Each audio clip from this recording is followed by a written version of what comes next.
Hello, bonjour à toutes et à tous, j'espère que vous allez bien. Vous avez vu, il y a déjà un peu plus de lumière dehors comparé à la qualification de Formule 3.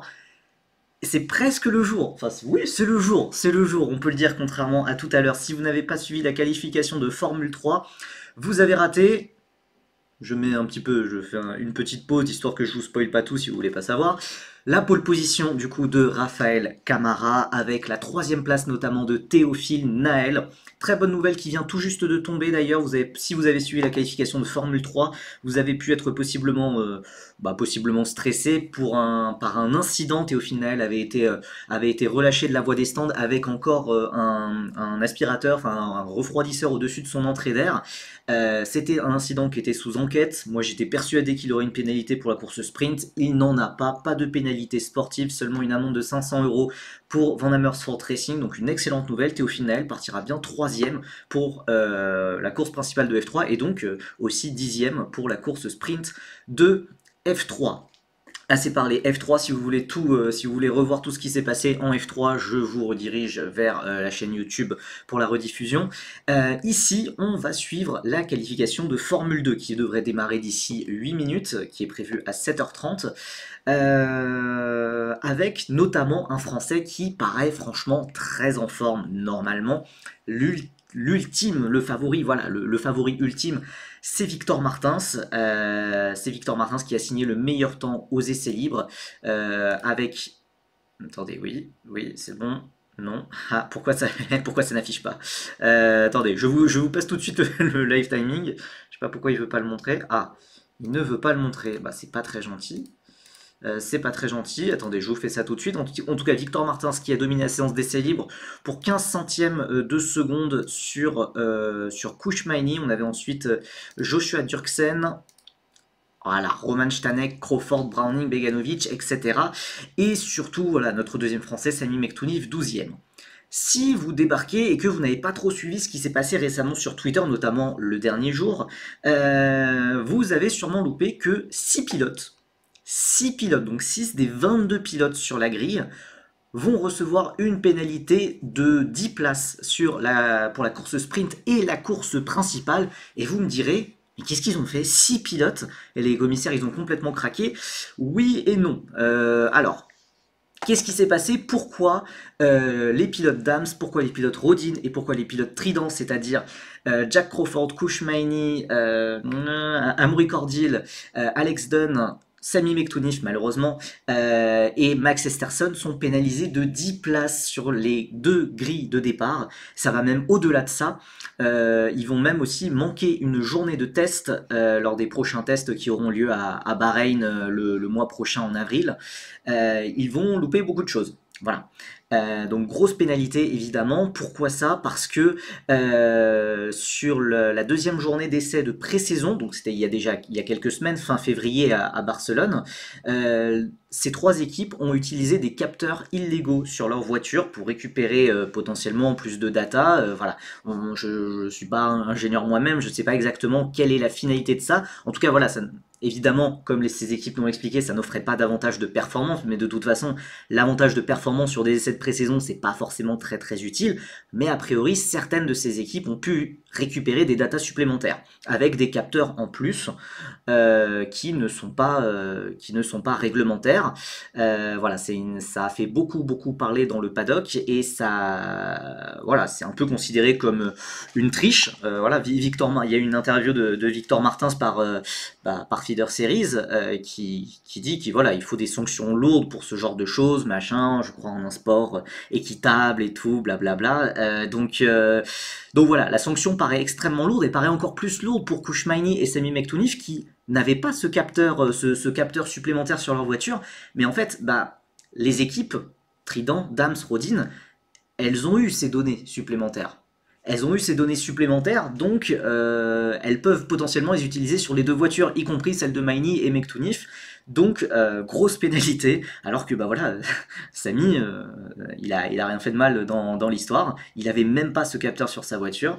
Mais donc voilà, et en plus de ça, double peine, il manquera une journée d'essai lors des prochains essais collectifs à Bahreïn. Ça pique un peu. Ça pique un peu, et donc du coup il faudra penser à ça durant la séance de qualification voilà, ces 6 pilotes-là ne partiront pas en pôle, ne partiront même pas dans le top 10, quoi qu'il arrive. Donc ça va être clairement un gros problème. En tout cas, pour commencer cette saison, on a vu mieux. On a vu mieux, mais dans le même temps, peut-être que ces équipes seront plus performantes. Peut-être qu'elles ont pu voilà, récupérer des datas pour être plus performantes. Ça, pour l'instant, c'est difficile à dire pour le moment. Euh, pour reparler un petit peu de la qualification de Formule 3, ça s'est plutôt bien passé. Il n'y a eu que deux drapeaux rouges. Il n'y a eu que deux drapeaux rouges durant cette séance de qualification, avec notamment Brando Badoer qui s'est mis dans le mur un peu tout seul à la sortie du premier virage, et Christian Ho qui a eu un problème mécanique. Christian Ho donc Brando Badoer a vu son meilleur temps annulé, donc il passera de la 19e à la 28e ou 29e place, quelque chose comme ça n'a pas encore été, la grille officielle de départ n'a pas encore été publiée. Mais Christian Ho, par contre, lui qui a eu un simple problème mécanique, bah, voilà, il garde son meilleur temps. Et donc voilà, comme je l'ai dit un peu plus tôt, pour ceux qui rejoignent dans le chat, Théophile Naël, du coup, garde bien sa troisième place et n'a pas de pénalité sportive, même pour la course sprint, juste une amende de 500 €. Tu as une application pour regarder la F1? Bon, MyCanal. Non, non, malheureusement, voilà, comme je l'ai dit, comme pour la F3, voilà, la F2 c'est diffusé par Canal, donc on peut pas diffuser. Je vais juste montrer le live timing. Le live timing avec voilà, là actuellement, si vous voulez vous mettre raccord avec moi, par exemple, si vous avez Canal à côté, moi il y a le générique qui se lance maintenant, on voit les Red Bull, là, enfin les Campos, pardon, les MP de Goethe et Verschoor, puis là maintenant on voit les high-tech de Browning, Beganovic, etc. J'hésiterai pas à refaire un petit point pour qu'on se mette tous raccord quand il y aura le drapeau vert notamment. Bravo à Osama Bin Badoer pour avoir ruiné mon champion. Alors je pense que c'est la première fois qu'on traite Badoer de terroriste comme ça, mais bah ouais voilà, on a souvent prôné, surtout l'an dernier, on a souvent prôné la régularité de Badoer, mais bon voilà, sur une qualification de Formule 3, ça, avec des enjeux différents, moins de préparation aussi. Il faut se rendre compte aussi pour pas mal de ces pilotes, c'est très difficile d'appréhender des week-ends comme ça avec aussi peu d'essais. En Freca, par exemple, les pilotes, ils ont 2 heures, 4 heures d'essais, voire 4 heures, voire même plus. Et là, ils débarquent en qualification, ils ont juste 45 minutes d'essais libres. C'est rien, c'est vraiment rien. Donc là, par contre, on va, on va switcher là maintenant sur la F2. Là, normalement, c'est des pilotes beaucoup plus expérimentés. En dehors de John Bennett, ils sont tous passés par la case Formule 3 avant ça. Et puis surtout, bah voilà, il y a pas mal de pilotes qui en sont à leur deuxième année, leur troisième, certains leur cinquième année, même dans le cas de Richard Verschoor. C'est le seul à s'être ressorti en F3 alors qu'en essai de F2, je vois que du rouge. Oui, on n'en a pas parlé des essais libres de F2, mais ça a été un joyeux bordel. Ils ont testé les limites. Vaut mieux les tester en essai libre qu'en qualification, mais ça a donné beaucoup d'interruptions, beaucoup de pilotes qui se sont crashés, c'est notamment le cas des Rodines d'Alex Dunn, qu'on verra avec une livrée McLaren, et de Amaury Cordil aussi en toute fin de séance, et aussi l'AMP d'Oli Goethe et celle d'Arvid Lindblad. D'ailleurs, petite information, petite confirmation en tout cas qu'on a eue avec Feeder Series, Red Bull a bien demandé à la FIA une demande de super licence, pour Arvid Lindblad pour qu'il soit directement pilote réserviste cette année. Et que potentiellement, si Tsunoda, si Adjar, si même Verstappen ou Lawson sont malades, que ça soit Arvid Lindblad qui prenne leur place. Chose qu'il ne peut pas faire actuellement vu qu'il a 17 ans. Il a certes les points de super licence, mais il a 17 ans. Mais à 17 ans, on a le droit de demander une exception, de demander une dérogation, pardon, c'est le mot que je cherchais. Donc voilà, Red Bull a fait cette demande. Petit coup dur pour Ayumu Iwasa qui, lui, est le réserviste de base en attendant que Arvid Lindblad soit prêt. Donc bon, pour l'instant, Officiellement, le réserviste, c'est toujours Ayumu Iwasa, mais bon, bah, Lindblad paraît sur les starting blocks en tout cas. T'as vu le crash d'Oli en FP1? Ouais, ouais, ouais, bah, gros crash qui a même fait que. Alors, regardez pas le timer en haut à droite, il est pas du tout bon, hein. Il est pas du tout bon, en tout cas, c'est bien un drapeau vert, les voitures sont bien sorties des stands. Ouais, le crash d'Oli en FP1. En vrai, c'est un peu frustrant puisqu'il fait pas une si grosse erreur que ça, mais bah voilà, très très grosse conséquence et il prend pas part à la FP2. D'ailleurs, voilà, petite digression F1 en attendant que les F2 sortent des stands, mais pour le moment, ouais, As c'est très prudent, enfin c'est très discret, on va dire. Et au contraire, Racing Bulls, avec notamment Isaac Hadjar, c'est très surprenant à voir, voilà, peut-être encore des programmes différents. On aura plus de réponses à la séance de qualification demain. Pour la Formule 2, la séance de qualification, c'est maintenant, ça commence dès maintenant. Le premier tour de sortie, comme je vous l'ai dit, c'est un peu la même chose qu'en Formule 3. On fait un plein au début de la séance. Et ensuite, on voit, selon l'évolution de la piste, selon les pneus, etc., les temps vont commencer à tomber. Donc au début, c'est toujours pertinent de faire des premiers tours, parce que en deuxième moitié de séance, certes, la piste sera meilleure, les temps seront meilleurs, mais il peut y avoir aussi plus de pilotes qui partent à la faute, plus de pilotes qui causent des drapeaux rouges. Et voilà, ça a notamment été le cas en Formule 3, où les pilotes qui ont signé des temps, des bons temps sur la première moitié de séance, ont été bien contents d'avoir signé ces temps, puisque voilà, les 10 dernières minutes n'ont pas vu d'amélioration, vu qu'on a eu les drapeaux rouges causés par Brando Badoer et Christian Ho. Donc voilà, il y a certains pilotes qui ont eu qu'un seul tour lancé. C'était notamment le cas d'Alessandro Giusti qui a fait 14e, qui a quand même limité la casse comparé à certains favoris, je pense Tuka Taponen, Callum Voisin, Louis Sharp ou d'autres. Salut à Gaël, Gazou de France Racing qui est sur le chat. S'il pleut dimanche, je passe une nuit blanche pour tout regarder. Et ben nous on sera là.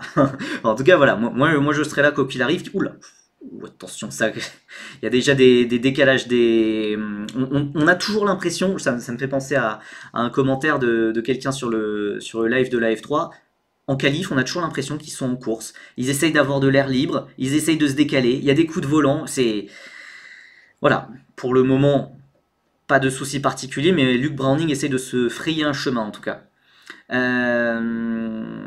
Isaac a l'air dans le rythme avec Racing Bull. Ouais, non, clairement. Enfin, en tout cas, le début est positif. Ils font quoi là? Eh bien, ils font les débiles. Ils font les débiles. C'est même beaucoup plus dangereux qu'en F3, où j'avais l'impression qu'en F3, ils se laissaient plus de marge. Là, ils sont un peu pieds au plancher direct, quoi. Donc, je sais pas trop ce qu'ils font. C'est la F2. Voilà, comme je l'ai dit sur les previews qu'on a faites sur Twitch, qui sont en rediffusion sur YouTube, bien évidemment. Ah bah voilà, Montoya qui dit Yeah mate, it's a race here. C'est exactement ça, c'est une course. C'est une course. Ça peut tellement mal finir en plus avec les virages rapides, un peu en aveugle parfois. Il y a beaucoup d'éléments pour que on ait un drapeau rouge assez rapidement. On verra ce que ça donne. Selon toi, Villa Gomez peut-il entrer dans le top 10? Bon, avec la F2, tout est possible. Hein. Tout est possible. Alors, il y a des drapeaux bleus. Je ne sais pas pourquoi le commissaire agite les drapeaux bleus. Parce que là, ils sont tous dans le même tour. Hein. Ils essayent tous de trouver de l'espace, de trouver de l'air libre. Et c'est Victor Martins justement qui mène la meute devant Ritomo Miyata. Victor Martins, voiture noire hein, de face, ça change un peu. Victor Martins devant Miyata. Alors qu'on est en caméra avec Joshua Durksen. Joshua Durksen, il sort d'une saison évidemment très particulière où il aura fait évidemment beaucoup parler, son moteur aura fait beaucoup parler, lui aussi, par ses performances et ses victoires. On ne l'attendait pas du tout, on ne l'attendait pas forcément, mais il n'empêche que voilà, il doit confirmer que sur cette deuxième saison, que ses succès de 2024 ne sont pas que dus à son moteur, et donc voilà, il doit prouver qu'il est capable de belles choses. Et déjà un drapeau jaune, alors que Durksen vient de signer le meilleur premier secteur absolu. Pour le moment... Oh, c'est une des Red Bull, J'ai pas eu le temps de voir le numéro. Comme ça j'ai l'impression que c'était Oliver Goethe. Ouais, c'est Oliver Goethe, c'est ça. C'est Oli Goethe qui a fait un petit tête à queue et qui a pu repartir directement. Alors, Sami Mektounif deuxième. Si on s'arrête maintenant, on a un doublé français, les enfants. Bon, il reste 24 minutes 45 et voilà, Villagomez, Villagomez arrive et bam, deuxième. De toute façon, c'est pas très représentatif. C'est la 17. Bah, moi aussi, j'ai lu la 17, mais la 17, c'est une McLaren. Donc, c'est Alex Dunn. C'est Alex Dunn. Victor Martins, qui est pour le moment le plus rapide sur le premier secteur. C'est Crawford qui est rapide sur le deuxième secteur. Durksen va être le premier à passer sur la ligne et à établir le premier temps représentatif. Il y a un dégât, il y a un bout d'aileron. Il y a un bout d'aileron au niveau de l'avant-dernier virage. Durksen qui va passer sur la ligne. Ouah, 17 secondes plus rapide. Oui, voilà, on va avoir des premiers temps sérieux. Victor Martins, le français, 5 dixièmes plus rapide. Attention à Jack Crawford qui avait signé le meilleur deuxième secteur. Martins, Durksen, Dunn, Miyata. Voilà, le pilote surveillé par Cadillac, Jack Crawford qui va passer sur la ligne, alors que Montoya passe deuxième. Et Crawford s'intercale entre Martins et Montoya. Montoya troisième, c'est plutôt un bon début, un bon premier tour pour le pilote colombien, le fils de Juan Pablo Montoya bien évidemment, alors que son coéquipier Gabriel Emini va passer aussi à son tour sur la ligne. Gabriel Emini qui s'intercale aussi à la deuxième position. Pour l'instant, Victor Martins a créé un gros écart avec le reste de la concurrence. Il a 2 dixièmes d'avance sur Mini. Et peut-être un pilote à surveiller, ça va être Roman Stanek qui a été le plus rapide sur le premier secteur. 31,5, 20,4. Alors il a perdu un petit peu sur le deuxième secteur. On suit la fin du tour de Roman Stanek, le seul à pouvoir embêter potentiellement Victor Martins sur cette... il y a un dégât, enfin, il y a un débris, sur la piste. Toutes les voitures passent à côté pour le moment. Stanek va passer sur la ligne. Et ça sera derrière, juste derrière Leonardo Fornaroli, en 4e position. Écoutez, voilà, tout le monde a fait son premier temps. Alors que certains pilotes sont rentrés au stand, c'est notamment le cas de Sami Mektounif. On va revoir ce qui s'est passé pour Oli Goethe. Oh non, c'est un accrochage. C'est un accrochage avec Max Esterson, j'ai l'impression. C'était à Trident numéro 23. J'ai eu peur que ça soit Sami. Mais non, c'est complètement la faute de Max Esterson. Oui, Goethe qui se plaint à la radio. Esterson just crashing to me out of nowhere. Évidemment, donc à l'avant-dernier virage, Esterson qui a fait l'intérieur. Et c'est évidemment Esterson qui se dit he just turned into me, the car is broken. Ouais, bah... non, alors... Il faudrait voir depuis la caméra embarquée d'Esterson, mais là, très honnêtement, ça faisait gros dive bomb. J'ai pas trop compris. Alors que tu peux mettre le gap sur les leaders sur le live timing. Gap sur le leader. Bah attends, bah c'est ça. Gap sur le leader 0.2, 0.3, 0.3. Non, c'est ça, c'est gap sur le leader. On a les intervalles. Ouais. Allez, on repart pour un deuxième tour lancé. Joshua Durksen qui améliore 31.2. C'est 2 dixièmes pour l'instant plus rapide que Victor Martins. Ah, Durksen, il a l'air à l'aise quand même. Hein. Voilà, il le sait évidemment que son moteur a beaucoup fait parler. Et 20.3, c'est aussi très bon. Hein. C'est aussi très bon le deuxième secteur à voir la réponse de Victor Martins.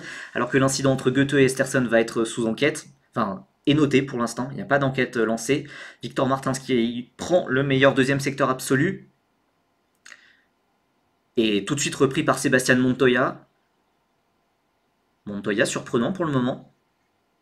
Qu'on n'attendait pas forcément à pareille fête, même s'il est derrière son coéquipier Gabriel Emini. Et Crawford qui est plus rapide.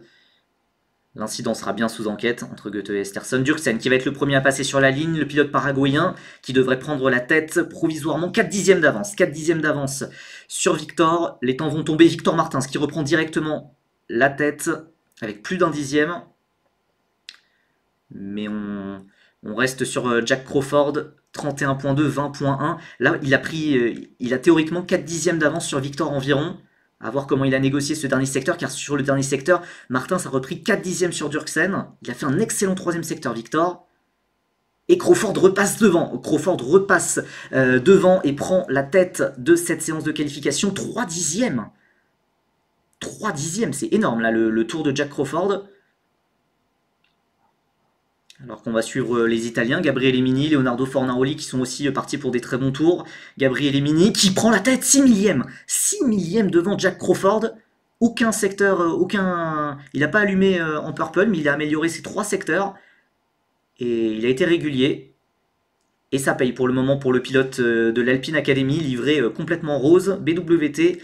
Fornaroli, le champion de F3, passe sur la ligne. Et là aussi, 42 millièmes. 42 millièmes d'avance plus rapide que Mini. On a le top 3 en 5 centièmes de seconde. Alors ils ont vraiment créé un petit gap par rapport au groupe derrière. Martins, Verschoor, Durksen. Comment ça se passe derrière notamment Arvid Lindblad est 17ème, Sami Mektouni fait 20ème. Il est ressorti des stands. Il y a dû avoir un problème pour Sami. Ouh, on revoit un gros blocage de roue de Sébastien Montoya, qui a dû un peu flinguer ses pneus pour la première moitié de séance, je pense. De toute façon, il va rechanger de pneus après. On souligne l'effort, il n'est même pas passé par l'herbe ou par les graviers, c'était au premier virage pourtant. Alors que là, on nous montre Amaury Cordil qui devrait faire une roue arrière sur le vibreur. C'est bien ça. Et contrairement à Oli Berman ce matin en F1, il va la garder sur la piste. Villa Gomez à moins de 5 secondes de la tête, belle amélioration par rapport à l'an dernier. Ouais, Mini, il est tout rose. Ouais, comme Kouchmaini.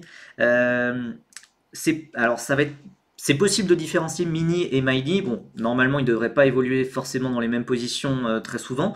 Mais en tout cas, il y en a un avec les numéros écrits en noir, l'un avec les numéros écrits en blanc. On a Sami Mektounif à l'image. Qu'est-ce qui s'est passé sur ce début de séance pour Sami? Alors, on rappelle, encore une fois, certains pilotes vont recevoir des pénalités de 10 places pour les courses sprint et les courses principales. Si vous n'étiez pas là sur le début de live et si vous n'avez pas suivi les réseaux sociaux hier, je réexplique. Les pilotes Dams, les pilotes Rodin et les pilotes Trident vont recevoir 10 places de pénalité en sprint et en principal pour avoir utilisé des capteurs illégaux durant les tests de pré-saison. Et alors que pas mal de pilotes rentrent au stand, Victor Martins lui continue son effort. 31.4, 20.3, c'est pas mal du tout. Je sais... Non, il a lâché, il va rentrer au stand. Il va rentrer au stand. À tenir en compte aussi la possible grille inversée, hein, la grille inversée de la course sprint. En F3, c'est le top 12 qu'on inverse, en F2, c'est le top 10 qu'on inverse, et donc pour l'instant, c'est Pepe Marty qui partirait en pole position. Allez, on a Sami Mektounif à l'image. Je crois qu'il y a dû avoir un problème mécanique pour qu'il loupe ce début de séance, ou alors il part sur une stratégie complètement décalée pour avoir une piste libre. Ça peut marcher parfois. Et Fornaroli, lui, continue son effort. 31.0 sur le premier secteur, c'est énorme.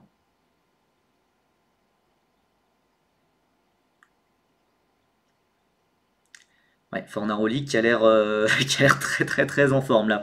Pour le moment, on rappelle qu'il récupère la voiture du tenant du titre, Gabriel Bortoleto. C'est pour ça que il a le numéro 1 sur sa voiture. Allez, avant la fin du tour de Fornaroli, on suivra le premier tour de Sami Mektounif qui est pour l'instant pas classé, qui n'a pas de tour encore. Il n'a pas encore de chrono dans les 107%. Allez, Sami Mektounif sur la ligne, faut remonter. C'est une bonne première performance, 13ème. Et par contre, Leonardo Fornaroli, lui, va atomiser la concurrence. 2 dixièmes d'avance. 2 dixièmes d'avance seulement avec les records dans le premier et le dernier secteur. 2 dixièmes d'avance, mais ça veut peut-être dire qu'il fera moins de tours sur la fin de séance. Fornaroli va faire une Bortoleto cette saison.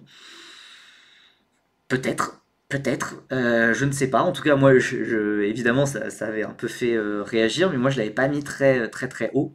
Je l'avais pas mis très très haut dans mes prédictions, car je crois beaucoup moins en lui que pour Bortoleto. C'est calme dans le chat. Ouais, bah pour une fois, tout le monde est un peu focus, je crois. Et mais on est plus. C'est marrant. C'est marrant parce que sur la F3, à 4h du matin, tout le monde parlait. Tout le monde parlait, mais on était moins. On a Arvid Lindblad à l'image. Arvid Lindblad qui a été pour le moment extrêmement discret. On rappelle que bah voilà, il s'est mis dans le mur en fin de séance d'essai libre. Arvid Lindblad qui est 16ème. Il va falloir faire plus, hein. Il va clairement falloir faire plus pour espérer une titularisation en Formule 1. Dans sa chance, pour le moment, le coéquipier et le potentiel rival de Lindblad, Pepe Martin, n'est que 11e.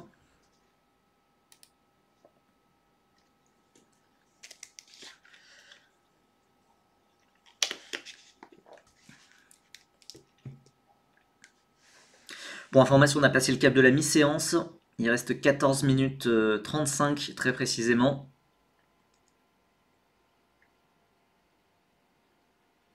On a quand même des grosses différences de performance par rapport aux essais de pré-saison pour le moment. Ça reste évidemment il faut que ça reste comme ça jusqu'au bout. Et Hervé Lindblad va rentrer au stand.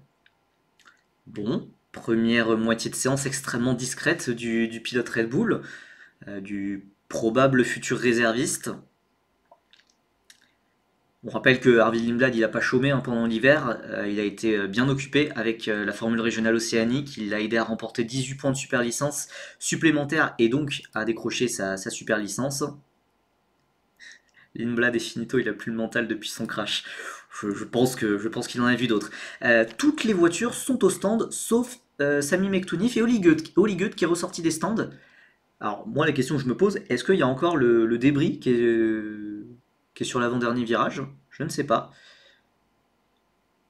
Bon, 31.2, 20.3, visiblement Sami fait un bon tour, il est en train d'améliorer tous ses secteurs, mais la réalisation semble le boycotter et préfère ne rien montrer. Écoutez, ah voilà, on revient sur Sami Mektounif. On rappelle le passif de Sami avec ce circuit. On espère que il ne fera pas la même performance que la dernière fois. Il avait été très rapide à Melbourne. Ah, Sami Mektounif qui rentre. Sami Mektounif qui arrête son effort. Alors ça, après, c'est probablement pour... Oh, alors que... Attendez, Sami Mektounif est sous enquête, failing to follow the director instruction, crossing the line at pit entry. Ah, il aurait coupé la ligne d'entrée de la voie des stands. Bon, peut-être une potentielle pénalité légère quand même. Ça serait pas, il n'y a pas mort d'homme non plus. C'est dommage que Sami ait pas terminé son tour, mais après voilà, on se doute que il y a des programmes au niveau des pneus, au niveau du carburant. Voilà, on a dû faire des calculs. Ça devait pas être rentable de finir le tour. N'empêche que 31.2, 20.3, c'était pas mal, hein, franchement, hein. Ça aurait pu le faire entrer vraiment facilement dans le top 10.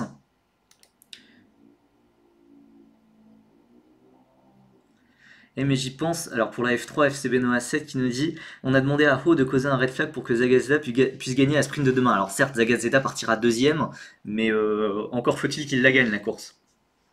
Qu'on suivra évidemment sur Twitch. Alors par contre, je suis en train. Ma tête, vous me voyez pas du tout en fait avec le soleil là.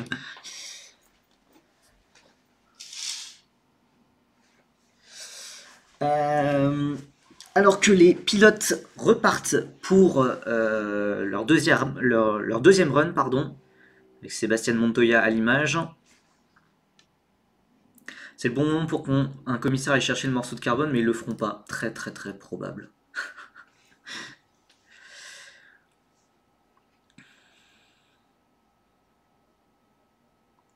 D'ailleurs, d'habitude, je fais toujours un pronostic avant chaque séance comme ça. Moi, alors je ne l'ai pas dit, mais pour moi, mon pronostic c'était Victor Martins. J'étais parti du principe que vu que Raphaël Camara avait fait le meilleur temps en essai libre en F3 et fait la pole ensuite, voilà, Victor Martins qui a fait le meilleur temps en essai libre en F2 pouvait faire la même chose. Alors que voilà, on se retrouve encore dans les embouteillages à Melbourne. Là, c'est Victor Martins qui est dans un sandwich avec 3-4 pilotes qui est à la bataille avec Luke Browning. Devant lui, c'est Oli Goeth. Ah oui, le numéro 5 d'Oli Goeth est très large. C'est pour ça qu'on a dû penser que c'était un 17 ou quelque chose comme ça. Donc Oli Goeth qui mène la meute devant Martins, devant Browning. Elle est belle cette livrée Williams. Moi, je suis franchement très très fan de la livrée Williams. Et non, donc du coup, le morceau de carbone est bien là et restera visiblement jusqu'à la fin de la séance. Bah écoute, pourquoi pas, hein. Euh, Alors, Victor Martins qui laisse passer quelques voitures. Ouais, ok, ok. Il laisse passer quelques voitures. Vous savez, moi j'ai toujours peur, hein, j'ai toujours peur, hein.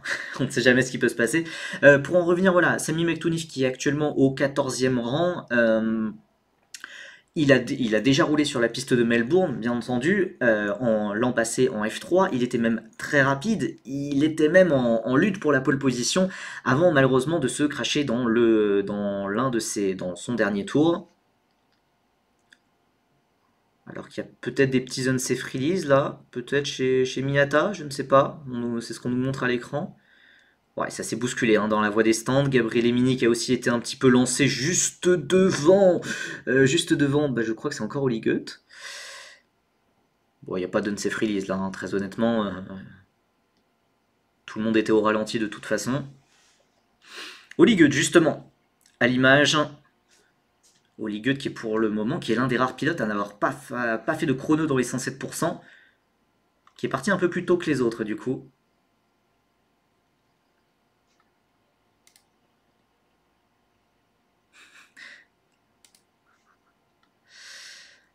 Allez, Oli Goethe, le pilote MP, soutenu par le Red Bull Junior Team. Et qui sait? Qui sait? Est-ce que peut-être, si Marty et Lindblad passent à côté de leur année, est-ce qu'ils pourraient créer la surprise? Allez, Oli Goethe qui va signer son premier tour chrono. Bon, c'est loin du compte pour le moment, 2 secondes 5. On va espérer que pour lui qu'il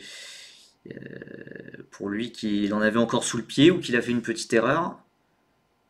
Bon, il en a beaucoup lâché dans le premier secteur. Dans le premier secteur, il a perdu 8 dixièmes. Le deuxième secteur est bon après. Ouais. Ouais, malheureusement, bon, écoutez, c'est un peu compliqué. Premier tour compliqué. Peut-être qu'il n'a pas été à 100% dans tout son tour, on va dire. La caméra passe sur Luke Browning, actuellement 13e. Je pense que le pilote britannique aspire à mieux. On rappelle que potentiellement Browning peut être un candidat à la F1 à court moyen terme. Hein, désormais, avec le départ de Colapinto chez Alpine, Williams n'a plus de réserviste. Donc le prochain pilote junior, c'est potentiellement lui, Luke Browning, qui vient de signer le meilleur premier secteur absolu avec 4 millièmes d'avance sur celui de Fornaroli. Alors qu'il aborde maintenant ce deuxième secteur où maintenant c'est à fond, c'est les lignes droites, des virages très rapides. Avec maintenant cet enchaînement gauche-droite. Allez, 24 millièmes d'avance pour Browning. Martins qui est dans le même dixième que Browning sur son premier secteur. Allez, Martins il est dans le jeu. Hein. En tout cas, voilà, il est dans les mêmes chronos que Browning à peu près. La caméra pour l'instant, la réalisation est vraiment focus sur le Britannique pour le moment.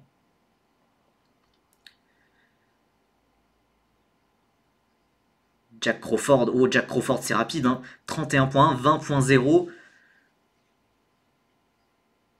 Les dames se sont très rapides en ligne droite visiblement, Crawford et Maini sont les plus rapides dans ce deuxième secteur. Luke Browning va passer sur la ligne, ça monte seulement au 4e rang.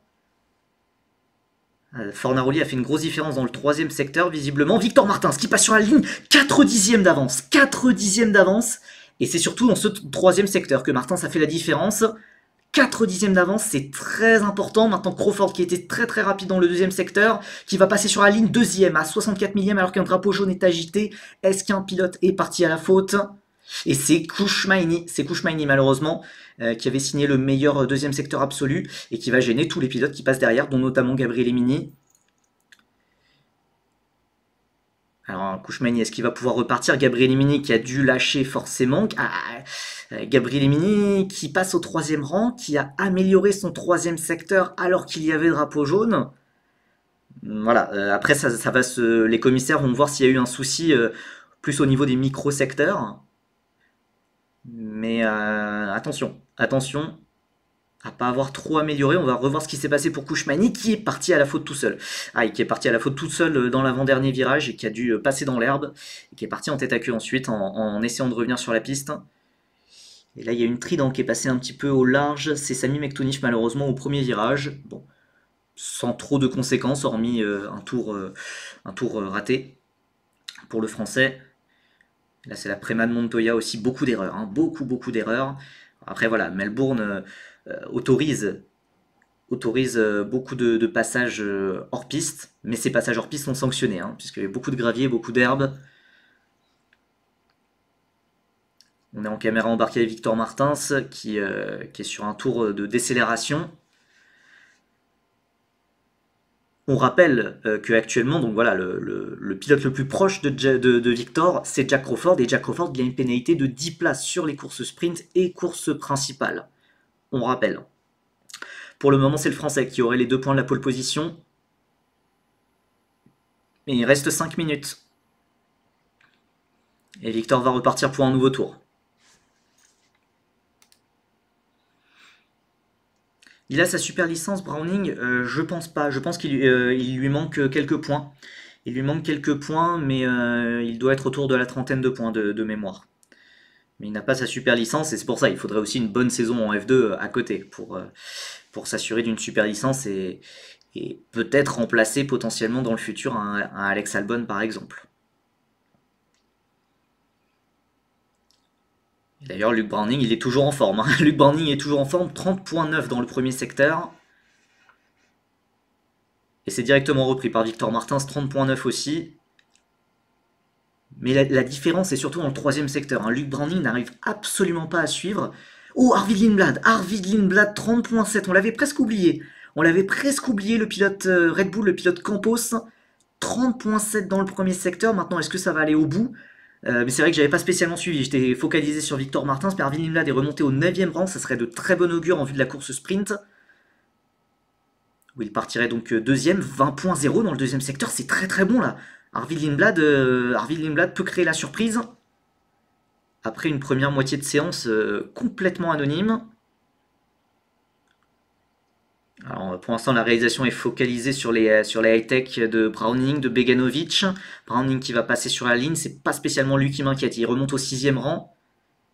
Oh, Richard Verschoor, 19.9, c'est très très solide dans le deuxième secteur. Victor Martins qui améliore son temps de 123 millièmes de seconde. La question c'est où sera Lindblad? Lindblad est déjà là sur la ligne.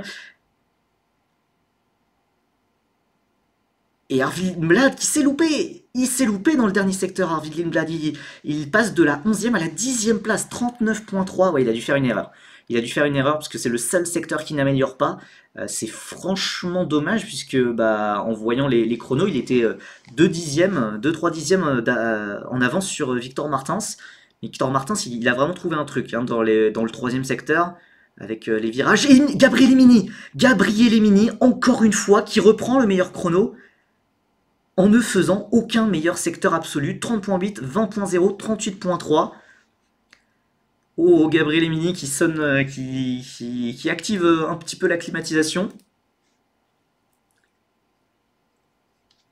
Gabriel Emini, toujours, c'est comme la dernière fois. Il est rapide partout. Il n'a pas spécialement un secteur fort, il est juste fort partout. Sami Mektounif qui améliore son temps, il remonte au 14e rang. Sami Mektounif d'ailleurs qui est, oui, forcément devant Esterson qui a des dégâts. Après on rappelle les pénalités à venir pour Jack Crawford qui est actuellement 3e, Alex Dunn 5, pour Kouchmaini qui est actuellement 12, pour Sami Mektounif qui est 14, Amaury Cordil qui est 16 et donc Max Esterson qui est 22e. Gabriel Emini, on l'a vu, hein, depuis le début, depuis ses premiers tours de roue en F2, on a vu qu'il était à l'aise dans cette voiture. Hein. Il a signé un podium dès sa première course à Bakou. Alors qu'on revoit ce qui s'est... Ah, et bah voilà. Le débris sur l'avant-dernier virage, quelqu'un l'a récupéré, c'est Alex Dunn. Alex Dunn qui s'est un petit peu loupé sur l'avant-dernier virage et qui a récupéré le débris. Voilà, pas trop de surprise. Hein. Pas trop de surprise. Pour le moment, pas de dégâts pour Alex Dunn. On va voir si sa voiture peut être endommagée. Victor Martins qui rentre au stand. Ça ne va pas améliorer. Je pensais qu'il y aurait un dernier tour, mais Victor Martins est rentré. Arvid Lindblad aussi. Il reste 46 secondes. Il n'y aura plus le temps de ressortir. Ça va être fini. Hein. Il n'y aura pas de pole position pour Victor Martins. Est-ce que tout le monde rentre au stand? Est-ce que peut-être tout le monde a terminé son plein de carburant, hein, tout simplement hein. Alors non, il y a certains pilotes qui repartent à la bataille. En tout cas, grosse déception pour Arvid Lindblad hein, qui finit 13e. 13e, alors après, voilà, c'est à relativiser évidemment, c'est sa première qualification en F2. Et en fait, même de manière plus générale, en fait, c'est surtout Campos qui est complètement passé à côté et qui doit regretter, qui doit regretter amèrement que Isaac Hadjar soit parti en F1, car Pepe Marty est 18e, alors qu'il est censé être le leader de l'équipe, Lindblad 13e. Allez, cette qualification n'est pas encore finie, même si le top 6 est rentré au stand, Dino Beganovic espère améliorer encore, 31.0, 20.1, ça peut améliorer, hein, ça peut améliorer. Ça peut aller chercher potentiellement encore quelques places, peut-être un top 3, un top 5. Beganovic qui va continuer jusqu'au bout. De toute façon, c'est le seul pilote actuellement qui améliore. Peut-être Montoya aussi. Dino Beganovic sur la ligne, le pilote suédois qui ne va pas améliorer. Alors qu'il y a un incident entre Gabriel Imini et Jack Crawford qui a été noté pour une gêne en piste. On ne l'a pas vu. On ne l'a pas vu, alors qu'on voit un gros blocage de roue de Joshua Dirksen qui est passé au large. Alors par contre, cet incident, il peut avoir de grosses conséquences. Hein. Mini Crawford, ils sont premier et troisième actuellement. Il reste combien de temps pour la qualif? C'est fini. C'est fini. Le drapeau à damier est agité, donc les pilotes finissent leur tour. Alors il y a Sébastien Montoya qui est en amélioration. Ouais, Sébastien Montoya est en amélioration. Et Pepe Marty remonte au 15e rang, juste derrière Samy. Et Sébastien Montoya, 11e. Sébastien Montoya, 11e, qui ne va pas aller arracher de pole position pour la course à grille inversée. Oh, attention, et c'est Leonardo Fornaroli. Leonardo Fornaroli qui est parti en tête à queue bien après le drapeau à damier. Ouah, grosse frayeur, mais il va pouvoir repartir. Le pilote italien qui sécurise quand même une 10e position et donc la pole position pour la course sprint. C'est même 2 pole positions pour les 2 pilotes italiens, Fornaroli pour la course sprint, mais Gabriele Mini en pole position pour la course principale. Très très très solide, Gabriel Mini. Et ça doit faire beaucoup de bien. Vous savez à quel point j'estime ce pilote, Gabriel Mini. Alors qui a gêné? Non, on ne sait pas qui a gêné. On ne sait pas si c'est Mini qui a gêné Crawford ou Crawford qui a gêné Mini. On ne sait pas. Mais voilà, vous savez à quel point j'estime Gabriel Mini, qui a quand même eu une saison assez, je trouve, décevante en F3, malgré le fait qu'il soit vice-champion, par rapport aux standards, aux attentes que j'avais pour lui, j'étais un petit peu déçu. Mais sa première manche en F2 avait été vraiment franchement très très très impressionnante, où il découvrait le circuit de Bakou et il découvrait la voiture en même temps. Et là, directement première pole position dès la première qualification de la saison, le seul vraiment à rivaliser avec Victor Martins, quand même parmi les pilotes qui auraient pu jouer la pole, gros regret pour Arvid Lindblad, 14e, mais ça se joue à un secteur. Il y a probablement dû avoir une erreur où il a perdu plusieurs dixièmes d'un coup, mais sans ça il aurait très facilement pu jouer dans le top 3 et peut-être pas 3e. Les pénalités sont appliquées après l'inversion du top 10, normalement oui, car en tout cas, si les commissaires sont cohérents, ils ont dit que les pénalités c'était 10 places pour la course sprint, 10 places pour la course principale. Donc normalement, Jack Crawford, qui aurait dû partir 8e, devrait s'élancer de la 18e position à peu près. J'en profite pour remercier un follow d'il y a 27 minutes, Gauthier25, merci à toi pour le follow, désolé je t'avais pas remercié, j'étais focus sur la qualification. Écoutez, pole position de Gabriel Mini et quand même une Prema, une ART. Au final, ça correspond un petit peu à ce qu'on commençait à voir sur la fin d'année, c'est que les équipes historiques qui ont, les top teams historiques, Prema et ART, qui ont beaucoup galéré sur cette nouvelle voiture, sur cette Dallara F2 2024, commencent à appréhender vraiment, à bien comprendre cette nouvelle voiture et ça commence à faire des très très bonnes performances. Maintenant la question c'est en rythme de course, qu'est-ce que ça va donner puisque parfois les Prema, les ART étaient capables de faire des miracles sur un tour mais c'était plus compliqué ensuite en course à enchaîner pendant 30 tours par exemple. Donc ça va être 2 courses très très très intéressantes à suivre. Écoutez, sur ce, on va se quitter. Moi, je vous dis à très vite, tout simplement, parce qu'on se retrouvera dès demain très très très très tôt dans la nuit, ou très tard plutôt, c'est selon, avec la course sprint de Formule 3 à 1h15 du matin. Je pense qu'on prendra l'antenne à 1h du matin, histoire de faire un petit peu la pré-grille, quoi. Donc 1h15 la course sprint de F3, 1h au début du live ici, et 4h15 la course sprint de F2, donc probablement 4h du matin encore. Mon rythme de sommeil un petit peu en PLS. Écoutez, l'air de rien, bonne performance hein, pour les Français quand même. Théophile troisième en F3, Victor Martins deuxième en F2. Est-ce que ça veut dire qu'en F1 on va avoir Isaac premier? Je sais pas, hein. Moi je prends. Hein. Moi je prends. Puis oui, il y aura aussi le facteur pluie. Hein. Non mais en vrai, il y a le facteur pluie qui peut entrer en compte et qui peut complètement rebattre les cartes dans un sens comme dans l'autre. Ça va être intéressant à surveiller. Je sais pas comment je vais gérer mon sommeil, t'inquiète, moi non plus. Moi non plus. Bon écoutez, merci beaucoup d'avoir été aussi nombreux sur ces lives matinaux. Moi je vous laisse, je vais aller poster la rediffusion et bah, aller au taf, l'air de rien. Enfin en tout cas aller au taf, aller à la fac plutôt. Merci beaucoup de me suivre dans mes délires jusqu'au bout de la nuit, c'est trop chouette. Et écoutez, profitez bien de cette journée et très bon week-end à tous. Bye bye.